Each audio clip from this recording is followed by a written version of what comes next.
వేదాన్ సేతిహాసాన్ మహర్షయః లేభిరే తపసా పూర్వం స్వయం ప్రోక్త స్వయం భువాని. అలాగే మరి దీన్ని దివ్య ప్రబంధాన్ని కూడా ద్రావిడ వేద సాగరం వేదమనైత్తుం విత్తాగం ద్రావిడ వేద సాగరం వేదమం వెలుత్తాన్ ఇలాంటి వాక్యములన్నిటి చేత వేదములో ఉండేటువంటి సకల విషయములన్నీ కూడా ప్రబంధాలలో ఉన్నవి అన్నప్పుడు వేదములో సమానముగా మనం భావించాలి అంటే వేదములు పోలినటువంటి ఒక విషయం కూడా అందులో ఇవిడి ఉండాలి. అంటే ఏమేమిడి ఉన్నది అంటే యత్ర శంఖ చక్ర గదాధర స్మరాణం ముక్తిశ్చ యత్ర తత్పరమం పదం విష్ణోర్లోకే మహీయతే విష్ణోర్లోకే మహీయతే తత్పరమం పదం నారాయణనే నమకే వరే తరువాల్. మరి ఇక్కడ కొంచెం కాలాతీతం కాకుండా చెప్పమని ముందే సూచించారు కనుక ఒక మంత్రంతోనే పరిసమాప్తి చేసుకుందాం. విష్ణోర్లోకే మహీయతే విష్ణోర్యత్ తత్పరమం పదం నారాయణనే నమకే పరై. ఈ పరై అనే శబ్దానికి పరాత్పరుడైనటువంటి నారాయణ.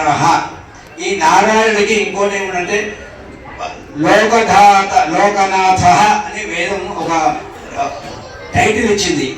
ఈ వేదము నారాయణుని స్తుతిస్తూనే నారాయణుడి యొక్క శక్తిని కూడా మనకు అందించింది. భూతనాథ లోకనాథ భూతనాథ ఆయనకి ఉభయ విభూతి కారక అని స్వామికి పేరున్నది.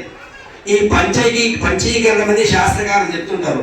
ఆకాశాత్ వాయు వాయోరగ్ని అగ్నిరాప అద్య పృథివీ పృథివ్యా ఓషధయ ఓషధీభ్యోన్నం అన్నాత్ పురుష. ఇవన్నీ ఒక్కొక్క దాని నుంచి ఒకటి వెలువడి ఆ వెలువడి ఆకాశం నుంచి వాయువు నుంచి అగ్ని అగ్ని ఆప తేజస్సు తేజస్సు నుంచి ఓషధులు ఓషధులు వనస్సులు ఇలా వచ్చి చివరికి పురుష దాన్ని అనుభవించేటువంటి అన్నములు అన్నరసములను అనుభవించేటువంటి వీళ్ళందరూ కూడా ఒక భూతములుగా ఒక పురుషుడిగా ఏర్పడితే దీనికి మూలబీజమైన వాడు నారాయణ. సర్వవ్యాపకో నారాయణ.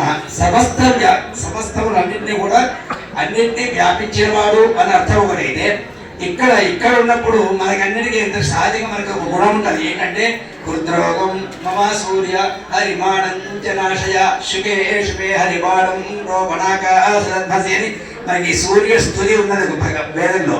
ఏంటంటే మనకు ఉండేటువంటి హృదయ విధాన లక్షణం ఏంటంటే ఏదైనా ఒక విషయాన్ని చూసినామంటే దాన్ని సహింపలేనటువంటి ఒక గుణం ఏర్పడుతూ ఉంటుంది సహజంగా.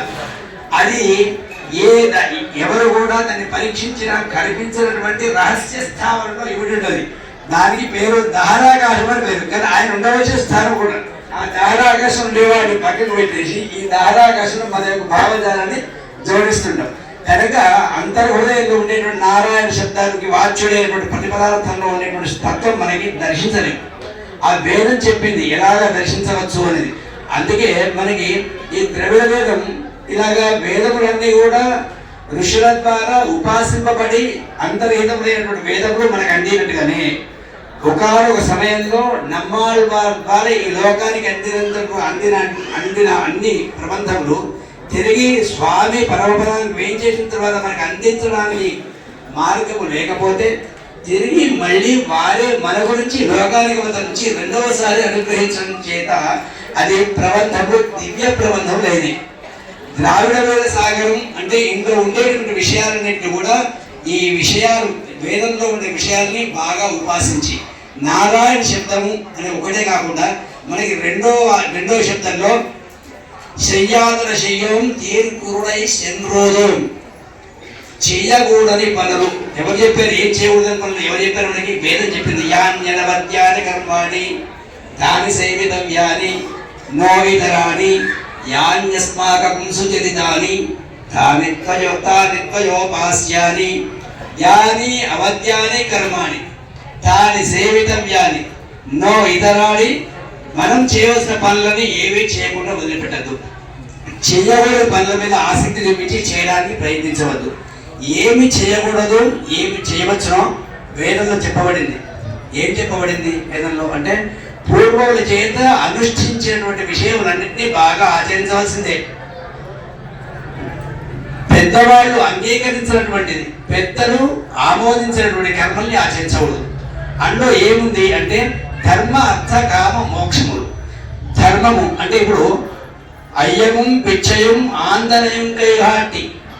మేము దాన మాకు తోచినంత వరకు దానం చేస్తాం. ఎక్కడ చెప్పారు దానం చేయమని అంటే మనకి అగ్ని పురాణంలో ఒక ప్రమాణం ఉంది.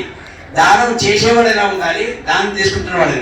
దాంట్లో దానం ఇచ్చేవాడికి ఎలా ఉందో చెప్పింది. యజమానస్య కృతం పాపం ద్రవ్యం ఆశ్రిత్య తిష్టది. ఇప్పుడు దానం చేసేవాడికి దోషం ఉంటే తీసుకునేవాడి సామర్థ్యాన్ని బట్టి దోషరహితుడు అవుతుంది యజమాని. అప్పుడు తీసుకునేవాడి యొక్క స్థితి ఎలా ఉండాలి అంటే వేదంలో చెప్పబడినటువంటి విషయంలో బాగా వాడు అనిశ్చితుడై ఉండాలి. ఎలా ఉన్నాడు అని తేజో బ్రహ్మవర్చసమిచ్చే తేజో వై బ్రహ్మవర్చసం గాయత్రి తేజస్వి బ్రహ్మవర్చసి భవతి. బ్రహ్మవర్చసి గాయత్రి అనేటువంటి ఒక శబ్దం ఛందస్సు చెప్తున్నారు అక్కడ. అక్కడ మంత్రం. ఇక్కడ దీంట్లో ఏం చేశారు, నారాయణనే నమక్కే మన ఇద్దరు వాళ్ళు చెప్పుకుంటూ రెండవ వాయినాలు వాడి మనద్దినాల్ సింధిక్క. ఇంతకుముందు వారు చెప్పారు కలో భక్తి, కలియుగంలో భక్తి నామము చేత భక్తి చేతనే భగవంతుని పొందడానికి వీలవుతుంది కదా. అలాంటి నామాన్ని పలుమార్లు ఉచ్చరింపగా ఉచ్చరింపగా ఉచ్చరింపగా అదే మంత్రముగా సిద్ధించి అదే తత్వమై అదే మిమ్మల్ని రక్షిస్తున్నది. మంత్రం అంటే మనని రక్షించేదే మంత్రం. మనస్సు చేత బాగా ధ్యానం చేయబడి ఒకటికి పలుమార్లు ఉచ్చరించినట్టు చేసేది. అదే వేదంలో చెప్పబడిన విషయం. అదే నారాయణ శబ్దవాచ్యమైనటువంటి. అప్పుడు ఏం చెప్పారు, అయ్యమం పిచ్చయం ఆందనయం కైఘాటి. ఏం చెప్పాడంటే మేము దానం చేస్తాము, ఎలా దానం చేయాలో చెప్పింది. అంచేత యజమానికి ఇది నాది కాదు, ఇది పరమాత్మ అనుకోవాలి. ఇది పరమాత్మది అన్న విషయం చెప్పారు. మళ్ళీ వేదమే చెప్పింది జగదు.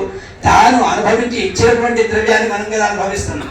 కనుక ఏ అంశమైనా కూడా ఇందు తిరుపాడులోనే ఒక విషయం చెప్పబడుతుంది అంటే మూలమైనటువంటి పదార్థం ఘన పదార్థం ఏదైతే ఉందో పూర్వాచార్యుల చేత ఋషుల చేత అనుగ్రహింపబడినటువంటి వేదంలో చెప్పబడిన విషయమే మనకి ద్రవిడ భాషలో దాన్ని మలిచి 30 పుష్పములుగా అందించినటువంటి మహనీయురాలు. కనుక వేదము వలె హితోపదేశమైన వేదము వలె హితోపదేశమైనటువంటిది తిరుపావి ప్రబంధం. కనుక ఉభయంగా మనం ఏం అంగీకరించాలి అంటే మనము ఒక సనాతన ధర్మానికి కట్టుబడి ఉన్నాం. ఇందాక మనం అందరం అనుకుంటున్నాం శ్రీవ్రతం. ఇది మనకి శ్రీ వైష్ణవ సంప్రదాయానికి పరమకారుణికులైన భగవద్ రామానుజాచార్య స్వామి చేసిన పరమ కృప. ఇది ఆచార్య సంబంధంగా మనం అనుభవిస్తున్నటువంటి పరమోత్కృష్ట కృప. కనుక దీన్ని ఎలా అనుభవించాలి అంటే మనందరికీ అన్ని విషయాలు తెలుస్తూనే ఉంటాయి. కానీ చెబుతుంటే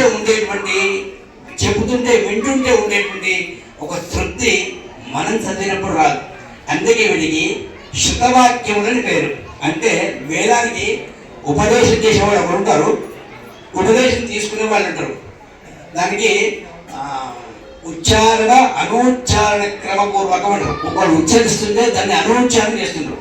ఇవి కూడా ఈ ప్రబంధాలు అన్నీ కూడా చెప్పితే వింటుంటూ వచ్చిన దాన్ని గురుముఖతగా పొంది తద్వారానే. అందుకే మనకి ఒక త్రిమంత్రార్థం సేవించాలి అన్నా, ఒక శ్రీవచన భూషణం సేవించాలి అన్నా, ఏదైనా ఒక ప్రబంధాన్ని ఈడు వ్యాఖ్యానం సేవించాలి అంటే పంక్తిపాఠంగా సేవించి దాన్ని గురుముఖత నీవు దీని యందు ఒక స్థితిని పొంది ఉన్నావని మన ఆచార్యులు అంగీకరించినాడు. మన ఉత్తమ విద్యార్థి ఆచార్యులు అంగీకరించకుండా అహం గురువు అంటే అది అన్యాయమైన గురువు అయితే కనుక ఈ పరంపర ప్రాప్తమైన తిరుపావి ఎవరిగా సేవించాలి అంటే మానవులైనటువంటి పెద్దల శ్రీ సూక్తుల ద్వారా వింటే అప్పుడు ఇది వేదానికి సమం. లేకపోతే దాన్ని అగౌరవం. కనుక ఇంకా కాలం అతీతమవుతున్నందున ఎవరికి ఆ శ్రమ కలిగించకుండా ఇందులో ఇక్కడికి వచ్చిన తర్వాత కూర్చోగానే ఒక చిన్న అంశాన్ని పరిశీలించిన సహజంగా ఇది ఒక విషయం చెప్పి ఆపేస్తాను, ఎక్కువ మాట్లాడను. చాలా మన మహానగరంలో కావచ్చు, మన దేశంలో చాలా ఆలయాలు ఉన్నాయి. ఇక్కడ వచ్చిన కూర్చోగానే ఇక్కడ ఉన్నటువంటి యాజమాన్యం ఎవరో ఒకరు అంటున్నారు, చెప్తున్నారు, మేము ఈ ఆలయంలో వచ్చిన ప్రతి భక్తులకి ఉచితంగా లడ్డూ ప్రసాదం పెడతాం, ఉచితంగా చక్కగా పులిహోర కూడా పెడదాం అనుకుంటున్నాం అని వారు ప్రకటించగానే అప్పుడు ఇది మనది గుడి అనిపించింది.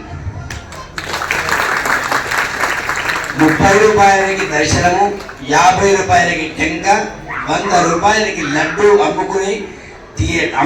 అమ్ముతే తినే దుస్థితికి మనం చేరుకున్నాం కనుక అలాంటి డబ్బులిచ్చి అమ్మానాయన దగ్గర డేట్ తీసుకొని దర్శనం తీసుకుని దౌర్భాగ్య స్థితికి ఏర్పడినంత కాలం ఈ మాటలు కోటలు దాటితే కాడు గడప దాటదు కదా, కనీస ధర్మం కూడా మనం ఆచరించలేము.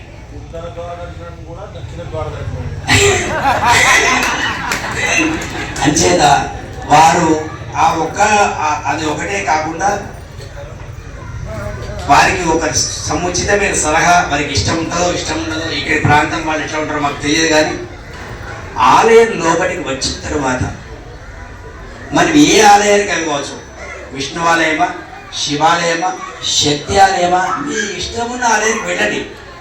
ఆ లోపల గేటు దాటిన తరువాత ఏ అల్పమైన విషయంలో సంభాషించకుండా భగవన్నామ స్మరణలోనే మన యొక్క అనురక్తి ఉంటే దేవాలయానికి వచ్చిన ఫలితం దక్కుతుంది కనుక మొట్టమొదటి ప్రసాదాలు పెట్టడానికంటే ముందు ఆలయం లోపలికి వచ్చిన వాళ్ళందరినీ కూడా ఏ ఇతరమైన మాటలు మాట్లాడుకోకుండా అందరినీ సుమధంగా నడిపించమని తెలియజేస్తూ అడియన్ రామానుజ శ్రీమతి